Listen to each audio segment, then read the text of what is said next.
Good evening. നമുക്ക് ഇന്നത്തെ ക്ലാസ്സിൽ റ എന്ന അക്ഷരം എഴുതി നോക്കിയാലോ? നമ്മൾ ചെറിയ ക്ലാസ്സിൽ മലയാളം പഠിക്കുമ്പോൾ ആദ്യം എഴുതുന്ന ഏതക്ഷരമാണ്? റ എന്ന അക്ഷരമാണ് അല്ലേ? എങ്ങനെയാണ് എഴുതാൻ നോക്കിയാലോ? എങ്ങനെയാണ്?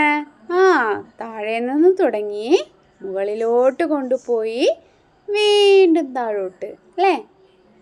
താഴെ നിന്ന് തുടങ്ങി മുകളിലോട്ട് പോയി വീണ്ടും താഴോട്ട്. ഇതാണ് നമ്മുടെ റ അല്ലേ? നമ്മുടെ പെൺകുട്ടികളൊക്കെ ഉപയോഗിക്കുന്ന ഹെയർ ബാൻഡിൻ്റെ ഒക്കെ ഒരു ഷേപ്പാണ് റാക്ക് അല്ലേ? അപ്പോൾ നമുക്ക് ഒന്നിച്ചിട്ട് എഴുതി നോക്കിയാലോ?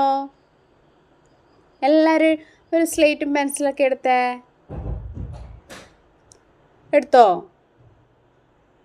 ഓക്കെ, എഴുതിക്കോ. താഴേന്ന് തുടങ്ങി മുകളിലോട്ട് പോയി വീണ്ടും താഴോട്ട്. അപ്പോൾ എല്ലാവരും ഒന്ന് എഴുതി നോക്കണേ.